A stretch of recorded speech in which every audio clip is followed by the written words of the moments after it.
Cup வச்சு cup cake எப்படி செய்யலான்னு வாங்க பார்ப்போம். அதுக்கு தேவையான பொருள் பார்த்திங்கன்னா, ஒரு கப்பு பால், ஒரு கப்பு கோதுமை மாவு, ஒரு கப்பு சீனி, அப்புறம் 3 ஏலக்காய், சோடா உப்பு தேவையான அளவுக்கு குஃபி வர்றதுக்கு, அப்புறம் கொஞ்சம் உப்பு இவ்வளோத்தையும் எடுத்துக்கலாம். ஃபஸ்ட்டு நம்ம வந்து சுகரை அதுக்கு கூட போட்டு நம்ம வந்து கொஞ்சம் 3 ஏலக்காய் 3 2 உங்களுக்கு எவ்வளோ மணத்துக்கு தேவையோ அந்த தகுந்தாப்புக்கு ஏலக்காவும் போட்டு நம்ம நல்லா பவுட்ரு பண்ணி எடுத்துக்கலாம்.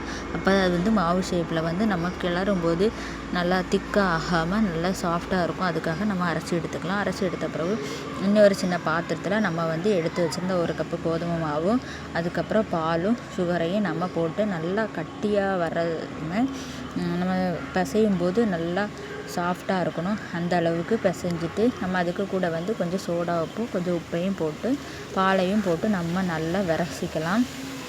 கை வச்சு இந்த கட்டிகள் எதுவும் வராதவாறு நல்லா கொஞ்சம் கொஞ்சமாக பால் ஊற்றி நல்லா விரசி எடுத்துக்கணும். இதுக்கப்புறம் இதுக்கு கூட வந்து நம்ம கொஞ்சம் தேங்காய் எண்ணெயோ இல்லைன்னா பட்டரோ இல்லைன்னா நம்ம நெய்யோ ஊற்றிக்கலாம். அது எதுக்குன்னா ஒரு மணத்துக்காக மட்டும்தான். நம்ம அதையும் ஊற்றி நம்ம நல்லா இந்த கொஞ்சம் தண்ணி பதத்தில் இருக்கக்கூடாது, கொஞ்சம் கட்டியான பதத்துலேயும் இருக்கக்கூடாது. அந்த மாதிரி கரெக்டான பருவத்தில் நம்ம எடுத்துக்கணும். எந்த கப்பில் நம்ம அளவு எடுத்தோமோ அதே கப்பில் தான் எல்லா அளவும் எடுக்கணும். அப்போ வந்து எல்லாம் கரெக்டாக வரும். நம்ம 4 டீ டம்ளர்லாம் அந்த கிளாஸில் தான் இந்த கேக்கு செய்ய போகிறோம். அதுக்கு இந்த மாவு வந்து கரெக்டாக இருக்கும்.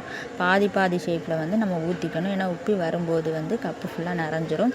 அதனால் நம்ம 4 கப்பை எடுத்துக்கலாம். கப்பில் நம்ம மாவு ஊற்றும்போது ஒட்டாமல் இருக்கிறதுக்காக ஃபஸ்ட்டு நம்ம 4 கப்லையுமே கொஞ்சம் நெய்யை வந்து நல்லா தடவிக்கலாம்.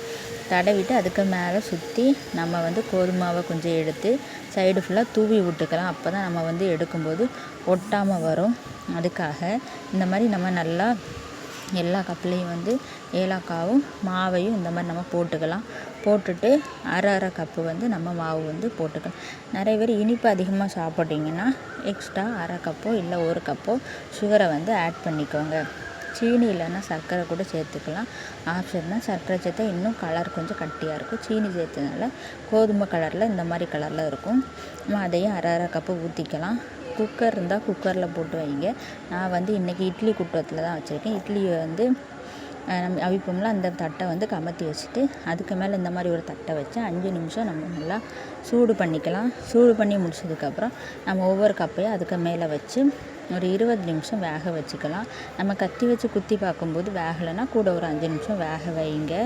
அது வெந்து வரும்போது மேலே வந்து உப்பி வரும். இல்லைன்னா மேலே பாதி வரைக்கும் அது வரும். இப்போ நமக்கு பார்த்தா தெரியும்.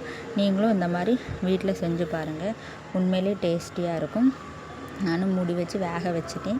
20 நிமிஷம் கழிஞ்சு எடுத்து பார்த்தீங்கன்னா இந்த மாதிரி உப்பி வந்துட்டு உண்மையிலே பார்க்கவே அழகாக இருக்குது. நீங்களும் செஞ்சு பாருங்கள். நெக்ஸ்ட் இன்னொரு வீடியோவில் பார்க்கலாம்.